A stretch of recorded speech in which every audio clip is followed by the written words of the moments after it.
Selamat pagi semuanya. Ada sukacita? Amin. Yang di depan aja yang keras, yang belakang enggak. Padahal nyanyinya udah sampai gimana tadi ya. Oke, sebelum kita mendengarkan firman Tuhan, izinkan saya kita untuk berdoa bersama kembali ya. Meskipun tadi udah didoakan oleh Sandy, tapi saya kepengen doa sendiri pada Tuhan Yesus ya. Tuhan Yesus, terima kasih Tuhan buat pagi hari ini.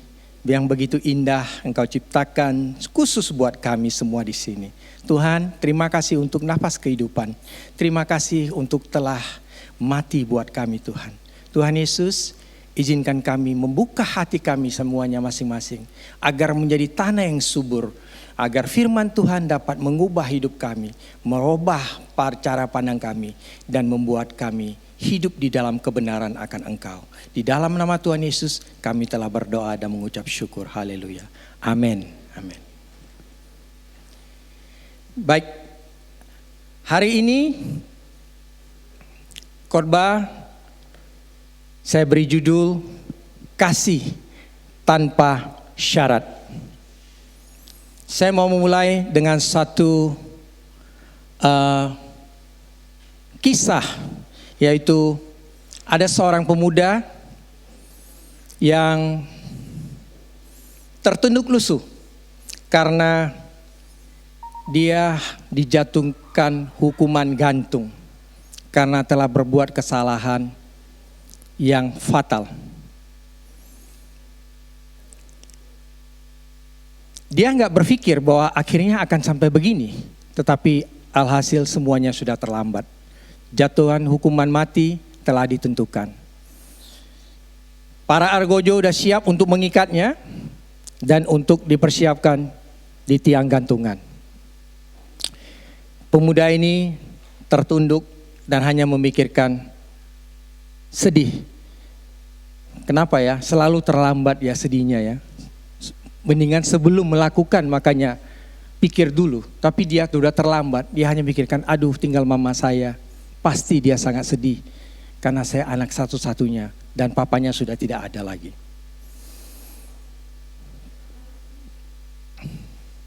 Jadi peraturannya, setelah lonceng berbunyi, bahwa hukuman gantung segala akan dilaksanakan. Pada waktu itu jam 11, dia menunggu 1 jam. Jam 12, lonceng tidak berbunyi. Kemudian 1 jam lagi, jam 1, lonceng juga tidak berbunyi. Dia yang mikir, wah mungkin ini abis ini lonceng pasti berbunyi. Ya udah, inilah akhir hidup saya dan saya akan meninggalkan dunia selama-lamanya. Ternyata sampai jam 5 sore, lonceng tetap tidak berbunyi, saudara. Lonceng itu bergetar, tetapi tidak menghasilkan bunyi. Peraturannya adalah ketika lonceng berbunyi, dia digantung mati. Saudara tahu? Lonceng bergetar, tetapi tidak mengeluarkan bunyi, tetapi mengeluarkan darah. Tertetes. Saudara tahu bahwa siapa yang ada di dalam lonceng itu? Yaitu mamanya si laki-laki ini. Jadi, sewaktu dia tahu anaknya sudah harus dihukuman gantung dengan cara lonceng berbunyi, mama tersebut manjat di dalam lonceng tersebut dan dia memegang bandol itu. Jadi saat bandol itu dipukulkan ke lonceng, bukan lonceng yang berbunyi tetapi darah yang mengucur ke bawah. Karena peraturannya lonceng tidak berbunyi, akhirnya pemuda ini dibebaskan. Ibu pemuda ini melambangkan Tuhan kita Yesus Kristus. Dia rela mati. Dia rela mengorbankan hidupnya untuk saudara dan saya.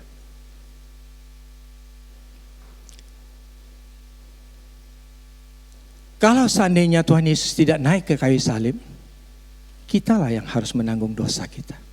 Kitalah yang harus naik, kitalah yang harus dihukum. Kita sering mendengar pepatah mengatakan begini, kasih ibu sepanjang masa, kasih anak sepanjang gala. Sering dengar ya?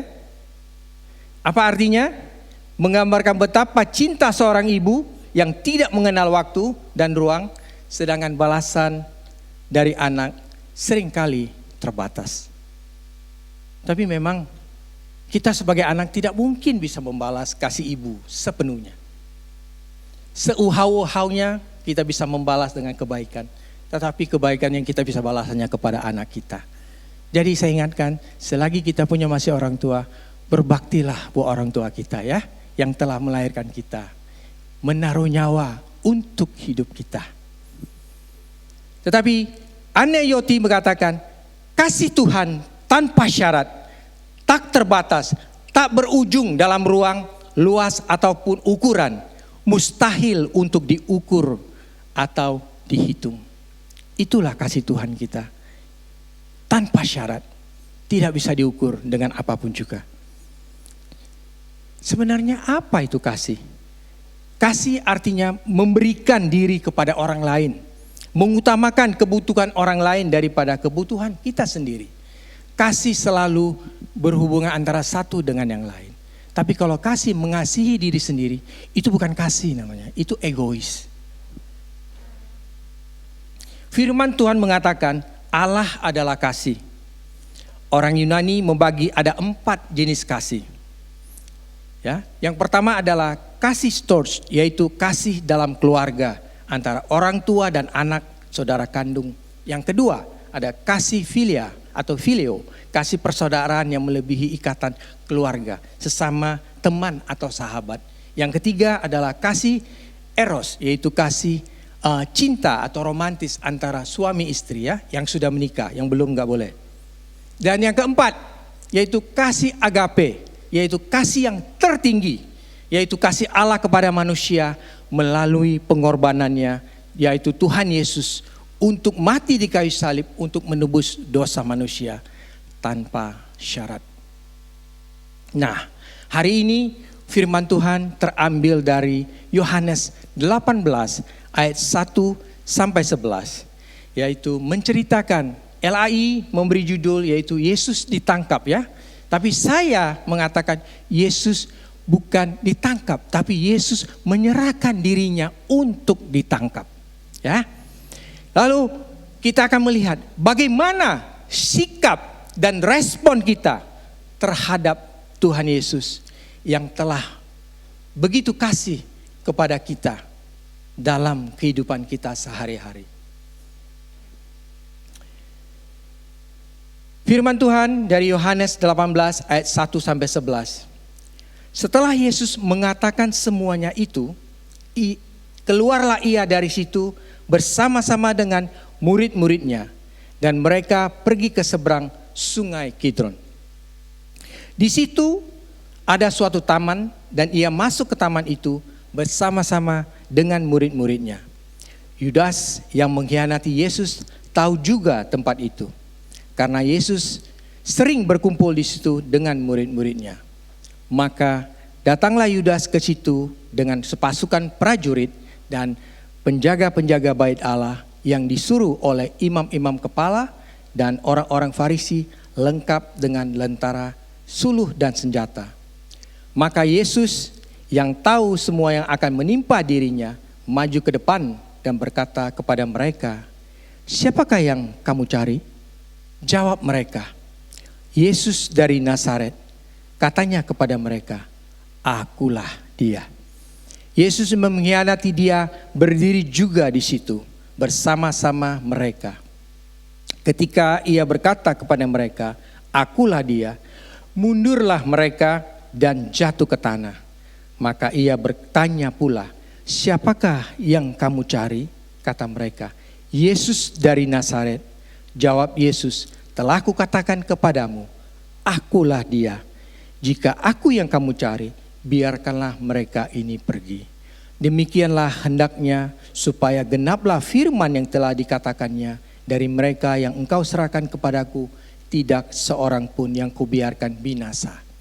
Lalu Simon Petrus yang membawa pedang, menghunus pedang itu, menekakkannya kepada hamba imam dan memutuskan telinga kanannya.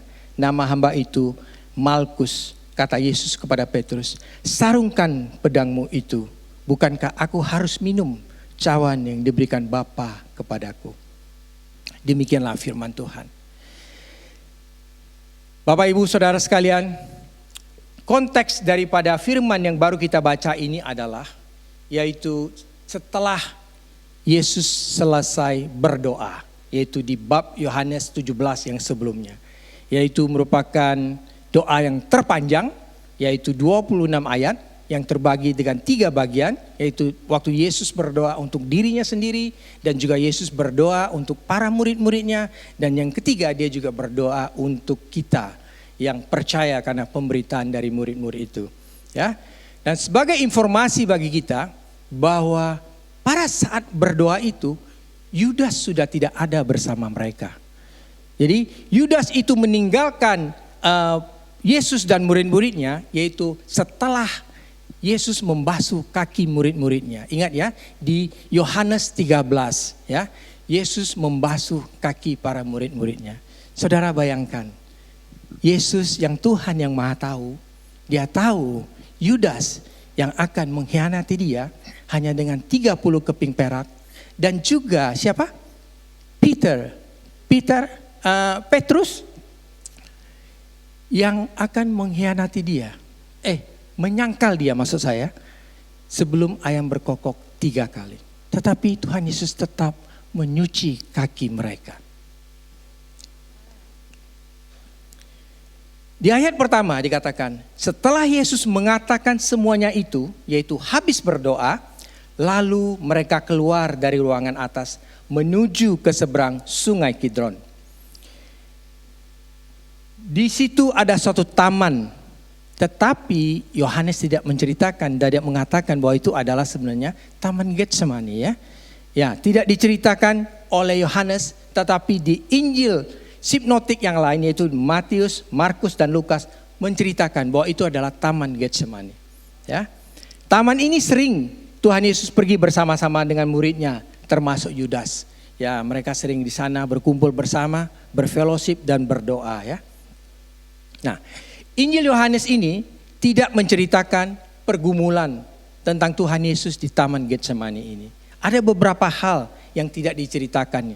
Yang pertama yaitu saat Yesus berdoa, dia meninggalkan 8 muridnya dan membawa 3 muridnya yang lain. Yang favoritnya itu Petrus, Yakobus dan Yohanes. Dan juga ketika Yesus kembali mereka bertiga tertidur. Dan juga Yohanes tidak menceritakan tentang ciuman daripada Yudas Iskariot ya. Dan juga tidak menceritakan tentang hamba yang telinganya dipotong, yang hanya diceritakan oleh Injil Lukas. Dan di Lukas juga menceritakan bagaimana seorang malaikat menampakkan diri kepada Tuhan Yesus untuk memberikan kekuatan kepadanya. Karena ia sangat ketakutan dan makin bersungguh-sungguh berdoa, perlu Tuhan Yesus mengeluarkan bintik darah sehingga tetes di tanah. Saudara tahu, ini adalah satu gejala di mana hasil dari seorang yang ketakutan dan stres berat, dalam bahasa kedokterannya itu adalah hematohidrosis. Saya susah mengatakannya ya, karena saya bukan orang biologi. Jadi ini membuktikan bahwa Yesus itu adalah 100% manusia. Bukan manusia jadi-jadian. Ya, dia bisa takut. Kenapa dia bisa takut? Karena dia tahu segala proses dari awal sampai akhirnya. Bagaimana penderitaan yang akan dia alami. Sebagai manusia dia takut.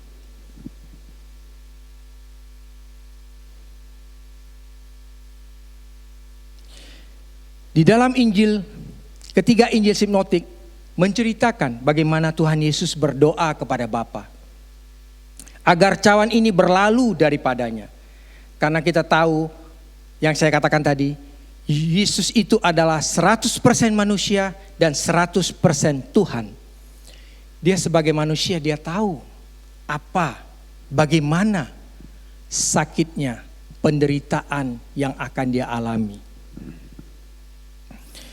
Kita tahu bahwa Yesus itu memiliki dua kodrat. Dia memiliki kodrat ilahi dan dia juga memiliki kodrat manusiawi. Jadi di dalam kodrat ilahi, ya, ketika Tuhan Yesus membangkitkan Lazarus, ketika Tuhan Yesus mengampuni dosa dan dia juga meredakan badai. Tidak ada manusia biasa yang bisa meredakan badai. Tidak ada manusia yang bisa mengampuni dosa kecuali Tuhan saja. Dan juga pada saat para prajurit Romawi dan orang-orang itu mendengar nama "Akulah Dia", mereka semuanya jatuh ke tanah. Secara manusiawi, Tuhan Yesus bisa takut. Tuhan Yesus pernah menangis. Ingat saudara, pada saat Lazarus meninggal, Maria dan Marta menceritakan kepada Yesus, masgullah hati Yesus. Yesus menangis. Jadi Yesus itu bukan manusia jadi-jadian saudara. Manusia sungguhan. Yang bisa lapar, yang bisa takut, yang butuh tidur, yang perlu ke WC. Yang sebagian orang bilang, loh kok Tuhan kok bisa perlu ke WC? Banyak saudara-saudara kita di luar sana ya, yang mengkritik tentang kok Tuhan bisa mati. Tuhan gak bisa mati saudara, tapi manusianya bisa mati.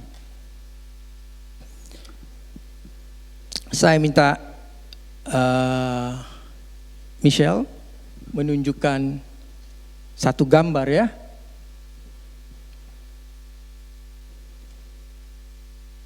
Nah, saudara tahu ini gambar apa? Ini adalah gambar cambuk Romawi di zaman Tuhan Yesus. Jadi cambuk ini, yang bontol-bontol ini, itu dipasang kawat saudara. Dipasang kawat, jadi bukan sekedar bola ya. Bola yang dipasang benda-benda tajam. Jadi saat dipecutkan, ditarik. Pada saat ditarik, itu daging juga ikut tertarik. Darah bercucuran. Nah, itulah yang kita katakan tadi, Yesus dengan jujur ya mengatakan bahwa di Injil sinoptik yang lain bahwa dia mengatakan, hatiku sangat sedih dan gentar seperti mau mati rasanya. Karena dia tahu ini yang akan dialaminya. Bagaimana penderitaan, karena dia sebagai Tuhan dia tahu proses demi proses yang harus dia hadapi. Alkitab adalah buku jujur yang tidak menutup-nutupi. Diceritakan bahwa Yesus merasa sangat sedih dan gentar. Sehingga dia juga meminta murid-muridnya untuk berdoa bersama-sama dengan dia. Tapi saudara tahu pada malam itu mereka semuanya ngantuk. Disuruh berdoa malah tertidur. Saya memperkirakan pada saat itu kira-kira pasti jam 11 atau jam 12. Di mana mata itu kalau udah ngantuk nggak bisa dibantu melek, kecuali taruh itu ya, korek api ya, baru bisa melek. Kalau nggak bisa. Ya, pada saat nyetir kalau ngantuk pasti tertidur. Makanya kalau nyetir, kalau ngantuk pull over. Karena jangan lanjutin terjadi kecelakaan. Ya. Tuhan Yesus berdoa sampai 3 kali. Yang intinya kalau mungkin cawan ini berlalu daripadanya. Artinya bahwa apakah harus jalan ini? Jadi kalau tidak mungkin, selalu Tuhan Yesus mengakhiri doanya dengan tetapi terjadilah menurut kehendakmu. Tuhan Yesus taat kepada Bapa yang telah memberikan tugas kepadanya. Ya. Karena apa? Karena ini adalah karya penebusan, adalah inisiatif Allah sendiri dengan mengirimkan Yesus yang tunggal untuk menebus dosa manusia. Jadi itulah tujuannya Yesus datang. Dia lahir untuk mati bagi saudara dan saya. Begitu pula hendaknya kita, saudara, ketika kita berdoa. Baiklah kita mengakhirinya, terjadilah menurut kehendak-Mu. Jangan kita memaksakan kehendak. Kita menuntut bahwa semuanya Tuhan harus kabulkan. Kita harus ingat bahwa Tuhan mempunyai otoritas tertinggi di dalam hidup kita. Tuhan selalu memberi yang terbaik untuk hidup kita. Mungkin dilihat secara manusia itu tidak baik menurut kita, tetapi Tuhan melihatnya secara kacamata Tuhan, itulah yang terbaik buat kita. Makanya kita harus menjaga hati agar jangan kecewa dengan Tuhan.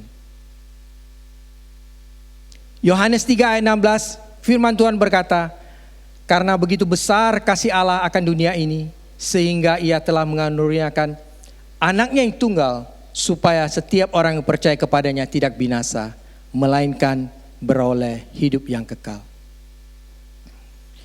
Bisa kita bayangkan, saudara, saat Tuhan Yesus berdoa kepada Bapa, seandainya ya, doa Tuhan Yesus dikabulkan, berarti tidak ada penebusan. Tapi rencana Allah tidak pernah gagal dan tidak pernah batal. Saudara bayangkan kalau enggak, bahwa kitalah yang harus naik ke kayu salib, kitalah yang harus dihukum. Tetapi Tuhan Yesus menggantikan posisi kita agar kita dibenarkan oleh Allah.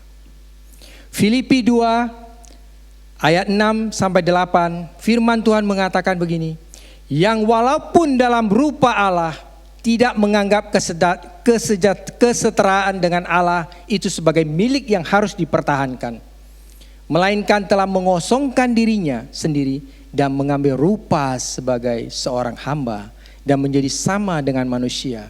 Dan dalam keadaan sebagai manusia, ia telah merendahkan dirinya dan taat sampai mati, bahkan sampai mati di kayu salib.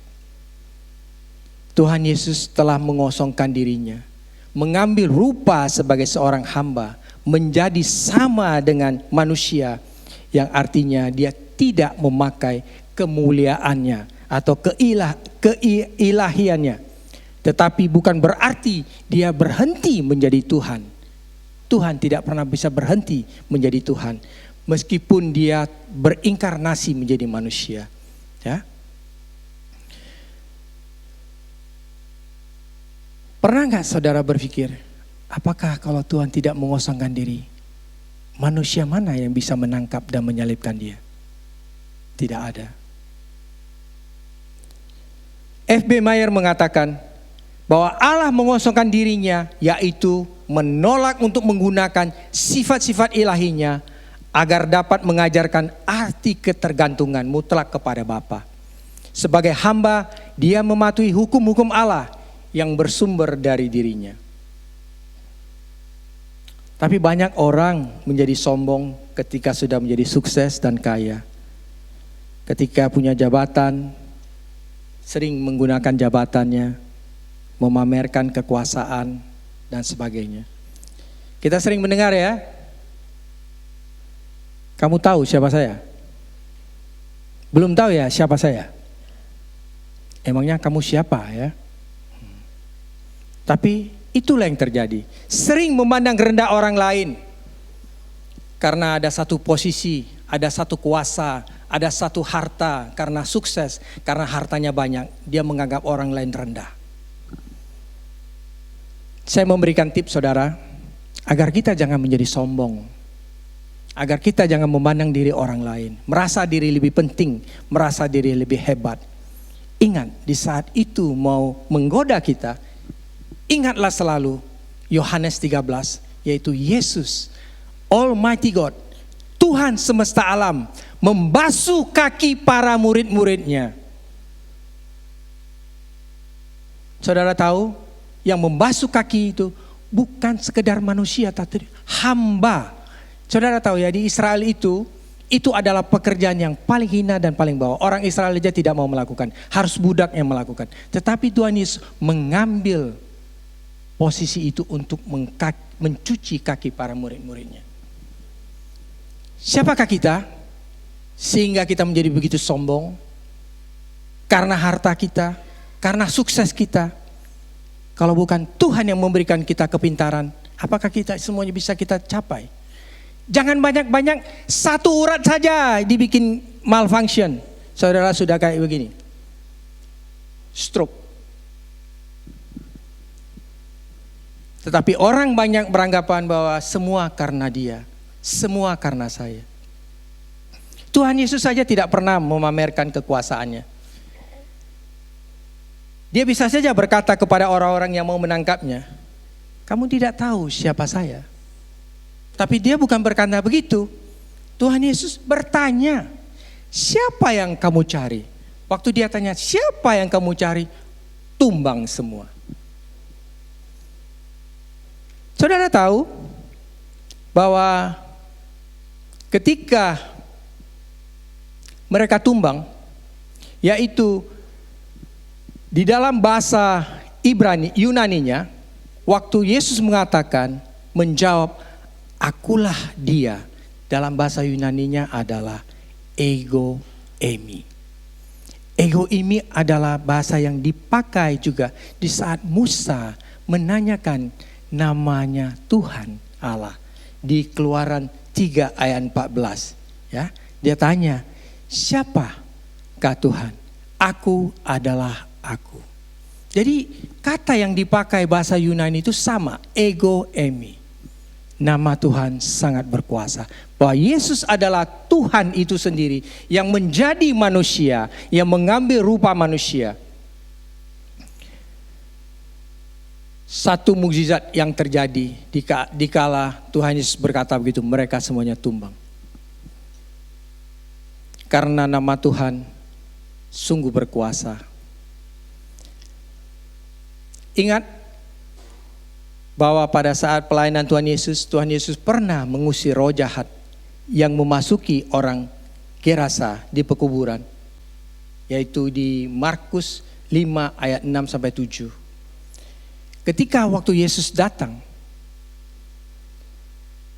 orang yang kerasukan setan itu lari mendapatkannya, lalu menyembahnya. Dan dengan keras ia berteriak kepadanya, apa urusanmu dengan aku, hai Yesus anak Allah yang maha tinggi? Demi Allah jangan siksa aku. Kita lihat ya, iblis saja mengakui bahwa Tuhan Yesus adalah Tuhan. Tetapi banyak manusia yang tidak mau mengakui Yesus adalah Tuhan. Sebagian besar orang mengakui Yesus adalah orang yang baik, Yesus adalah nabi, tetapi saudara, nabi tidak bisa menyelamatkan manusia. Hanya Tuhan Yesus yang sanggup menyelamatkan manusia. Ada satu kesaksian saudara, yaitu dari seorang, dia ini kiai namanya Daud Silvanus Rajawali. Tapi saya percaya sebelum ini mungkin namanya bukan ini ya. Ada setelah dia menerima Tuhan Yesus, dia mengupload beberapa nama baptisan, mengadopsi nama baptisan. Jadi dia ini adalah seorang kiai, tapi punya banyak ilmu saudara. Ilmunya ada 148 dan dia juga banyak memelihara jin. Jin tahu ya? Tahu nggak jin? Kayak jini gitulah, jin ya. Tahu nggak tahu jin? Tahu lah, masa nggak tahu jin ya? Tahu. Aha. Jadi satu hari adalah pelayanan seorang malaikat yang untuk menyelamatkan dia. Seorang muda datang kepada dia di Masjid Istiqlal Jakarta. Dia bersaksi ya. Jadi pada saat itu terjadilah pembicaraan antara anak muda ini dengan kiai ini. Singkat cerita, setiap kali anak muda ini mengatakan, kalau memang Tuhan Yesus menghendaki saya berbuat itu, maka saya akan melakukan katanya. Saudara tahu, dia bilang, dikala nama Tuhan Yesus disebut, ilmunya hilang satu. Setiap kali anak muda mengatakan, Tuhan Yesus, ilmunya hilang lagi. Dan jinnya pada hilang satu-satu, kabur. Itu membuktikan memang nama Tuhan sangat berkuasa. nama Tuhan sangat luar biasa. Makanya orang-orang yang mau menangkap dia rebah semua.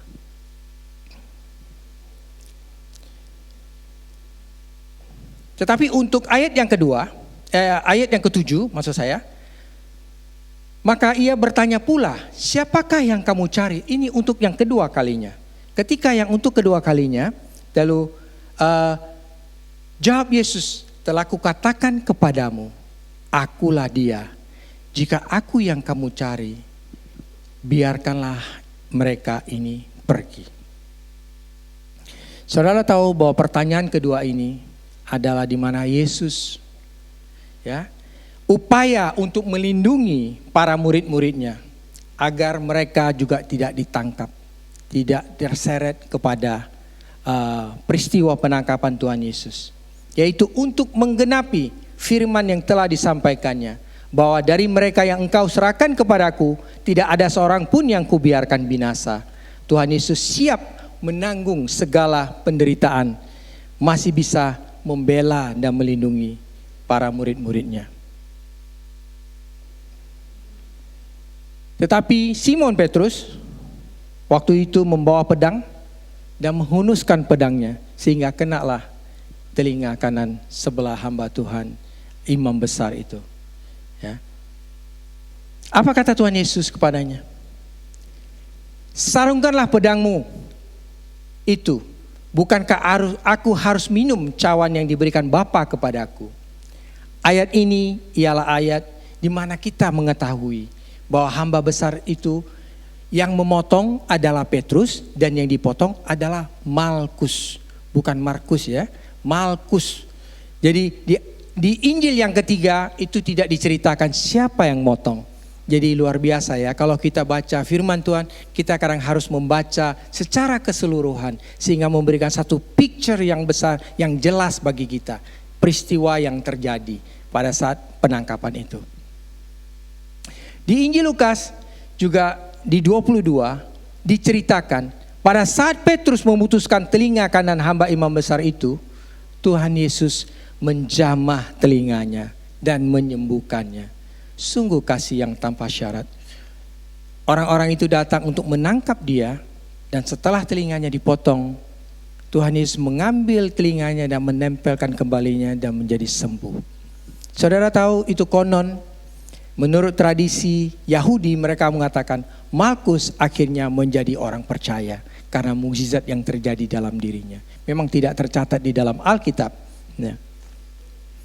Di Injil Matius 26, ketika Petrus ditegur oleh Tuhan Yesus mengatakan, barang siapa memakai pedang akan binasa oleh pedang. Yang artinya tidak boleh menggunakan kekerasan, yaitu ataupun perang, tetapi harus melalui jalan damai. Di mana Tuhan Yesus tidak melawan. Dia bukan ditangkap, tetapi dia menyerahkan dirinya untuk ditangkap. Dan dia tidak lari, dia tidak kabur dari penangkapan itu. Dia tidak bersembunyi, tetapi dia sengaja datang ke Taman Getsemani, di mana dia tahu, Yudas juga tahu tempat itu. Juga disinggung bahwa Tuhan mengatakan begini. Atau kau sangka bahwa aku tidak dapat berseru kepada Bapakku supaya ia segera mengirimkan lebih daripada 12 pasukan malaikat untuk membantu aku. Saudara tahu bahwa versi The Amplified Bible mengatakan bahwa 12 pasukan malaikat itu sekitar 80.000 malaikat. Sangat jumlah yang sangat besar. Ya. Di 2 Samuel 22 ayat 15, satu malaikat bisa membunuh sekitar 70.000 orang. Dan di 2 Raja-Raja 19:35, malaikat bisa membunuh 185.000 manusia dalam semalam. Coba kita main kali-kalikan ya. Ya. Kalau seandainya itu terjadi, ya 80.000 dikalikan, ya bisa membunuh manusia sekitar 14,8 miliar manusia. Sedangkan penduduk dunia di zaman Tuhan Yesus itu hanya sekitar 300 juta orang. Tahun 2024 saja menurut data World World Population Review, penduduk dunia sekitar 8,16 miliar. Jadi kalau seandainya itu terjadi, hancurlah dunia. Tidak ada lagi. Kalau memang malaikat datang dan memusnahkan semua membantu Tuhan Yesus. Tetapi semua tidak dilakukan oleh Tuhan Yesus. Karena apa? Karena semuanya harus terjadi demikian. Semuanya harus terjadi sesuai dengan rencana Allah. Karena apa, saudara? Karena Tuhan Yesus mengasihi saudara dan saya. Roma 5 ayat 8, firman Tuhan mengatakan, akan tetapi Allah menunjukkan kasih-Nya kepada kita oleh karena Kristus telah mati untuk kita ketika kita masih berdosa. Tuhan Yesus tidak menunggu sampai kita bertobat dulu. Lu tobat dulu ya, baru saya mati. Enggak. Dia naik ke kayu salib. Dia tidak menunggu, saudara. Dia tetap naik ke kayu salib. Meskipun kita berdosa, dia tetap naik. Dia mengasihi kita tanpa syarat. Jadi dari ayat-ayat yang telah kita bahas tadi di atas semuanya dilakukan oleh Tuhan Yesus. Yaitu untuk murid-muridnya dan untuk kita. Di mana Tuhan Yesus mengambil inisiatif yang lebih dulu ya. Karena dia tahu semuanya yang akan terjadi. Ya, dia mengambil inisiatif, bahkan dia maju ke depan dan dia bertanya kepada mereka sebelum mereka menangkapnya. Dia lebih dulu bertanya. Dia dengan semangat rela berkorban, membela serta melindungi murid-muridnya. Di ayat 4 dan yang 8 yang kita baca tadi. Dan serta ketaatannya yang sejati kepada Bapa dengan menerima cawan yang diberikan Bapa kepadanya. Nah, sekarang pertanyaannya, apa respon kita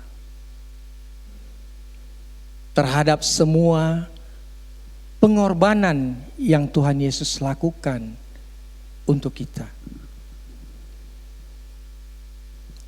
Ini yang perlu kita jawab. Yang pertama,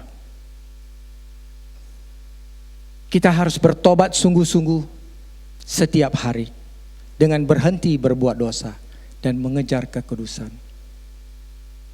Saudara, saya percaya di sini semuanya pernah nonton film The Passion of Christ. Sudah semua ya? Atau ada yang belum? Semua sudah nonton ya? Kalau yang belum, pulang nonton. Biar tahu bagaimana proses penderitaan yang Tuhan Yesus lakukan untuk saudara dan saya. Dia mati buat kita.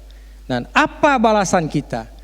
Pertanyaannya, sudahkah kita bertobat sungguh-sungguh setiap hari? Dengan komitmen baru untuk berhenti berbuat dosa agar pengorbanan Tuhan Yesus lakukan di kayu salib tidak sia-sia.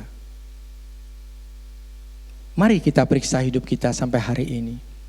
Apakah ada dosa yang belum kita bereskan? Apakah ada sesuatu yang belum kita tinggalkan, kita masih suka kepadanya? Yang suka bohong, masih tetap bohong. Meskipun ada yang bilang, oh kalau bohong putih gak apa-apa. Bohong hitam yang gak boleh. Sama Tuhan gak ada tuh yang bohong putih, bohong hitam. Sama-sama bohong.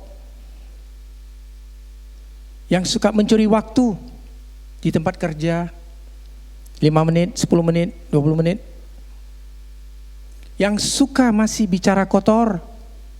Apa yang suka masih punya pikiran-pikiran kotor? Atau apakah kita masih menyimpan dendam atau sakit hati dengan seseorang meskipun sudah lama?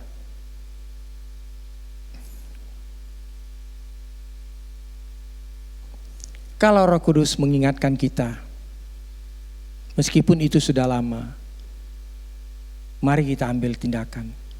Mari kita ambil keputusan untuk mengampuninya, untuk melepaskan pengampunan.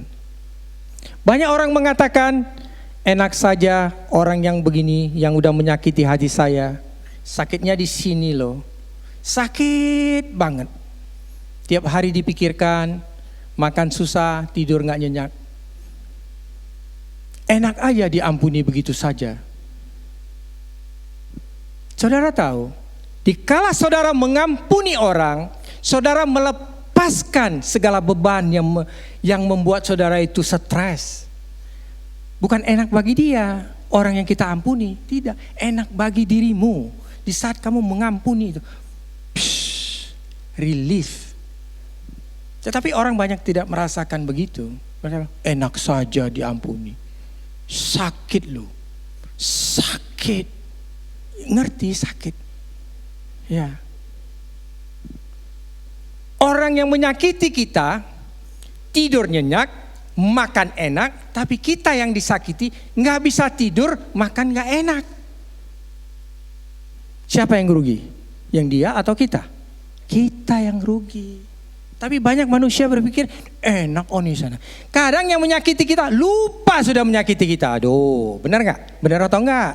Enggak atau benar? Benar. Mari kita ambil langkah konkret agar firman Tuhan, agar pengorbanan Tuhan Yesus, agar penderitaannya tidak sia-sia untuk kita. Dia sungguh mengasihi kita. Ya. Mari, bagi kita meminta pertolongan Roh Kudus untuk memampukan kita, untuk kita bisa bertobat sungguh-sungguh setiap hari dan mengejar kekudusan. Karena firman Tuhan mengatakan, tanpa kekudusan tidak ada seorang pun akan melihat Tuhan.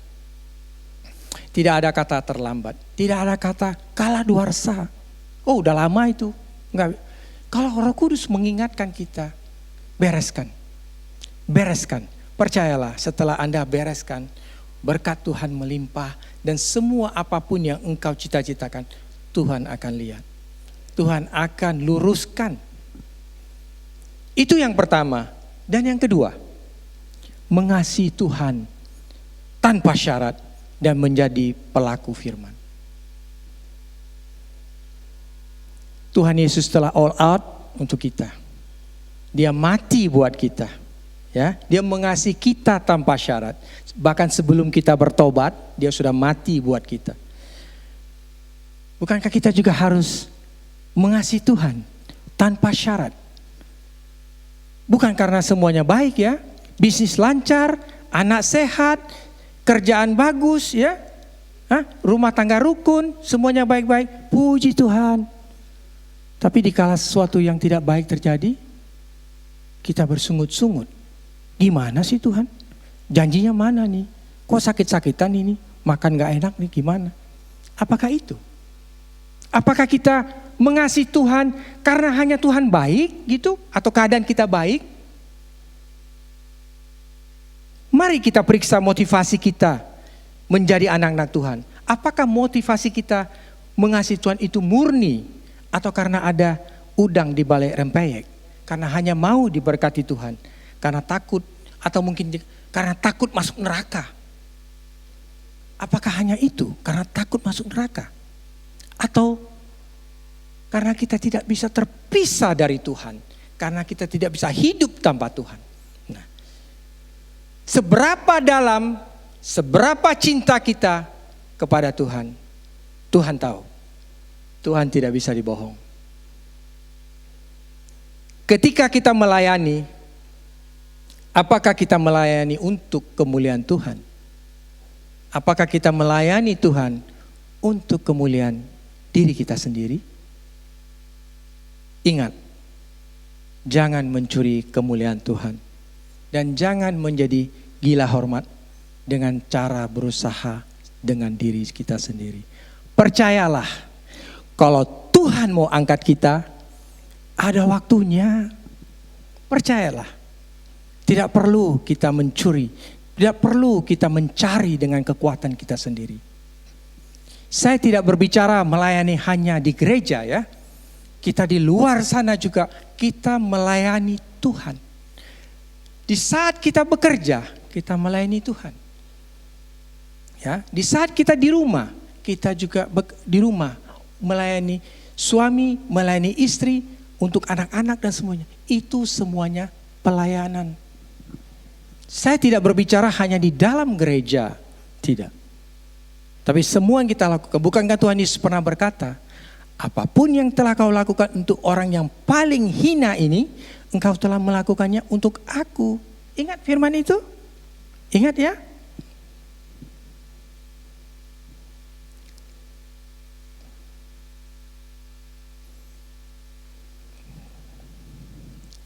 Bukti dari kita mengasihi Tuhan apabila kita memegang perintahnya dan melakukannya dalam kehidupan kita sehari-hari. Bukan memilih-milih firman. Kalau yang cocok, kalau yang suka diambil, dilakukan. Tapi kalau enggak dibuang. Jauh-jauh di sana. Mengasihi Tuhan juga tercermin dari bagaimana kita mengasihi sesama. Mana mungkin kita bilang kita mengasihi Tuhan tetapi kita membenci orang lain. Karena Tuhan Yesus memerintahkan kita untuk kita saling mengasihi. Seperti aku telah mengasihi kamu. Firman Tuhan di Yohanes 14:21 mengatakan, barang siapa memegang perintahku dan melakukannya, dialah yang mengasihi aku. Dan barang siapa mengasihi aku, ia akan dikasihi oleh Bapakku. Dan aku pun akan mengasihi dia dan akan menyatakan diriku kepadanya. Well, kita sampai kepada akhir daripada khotbah ini. Kalau saudara hari ini merasa bahwa kita masih bermain-main dengan dosa, bahwa kita masih belum mencintai Tuhan, belum mengasihi Tuhan dengan tanpa syarat, kalau saudara merasa ditegur oleh Tuhan, mari kita bertobat. Om Agus selalu mengatakan dalam setiap kita ada pertemuan, persekutuan doa dan belajar bahasa, bertobatlah setiap hari. Setiap hari. Jadi saya sarankan sebelum kita tutup mata di malam hari untuk tidur, mari kita evaluasi apa yang telah kita kerjakan hari ini. Adakah sesuatu yang menyedihkan hati Tuhan? Adakah satu dosa yang kita perbuat? Mari kita mohon ampun. Hari itu juga, jangan tunggu besok. Jadi kesimpulannya, apa yang harus kita responi dengan pengorbanan, dengan kasih Tuhan Yesus tanpa syarat kepada kita?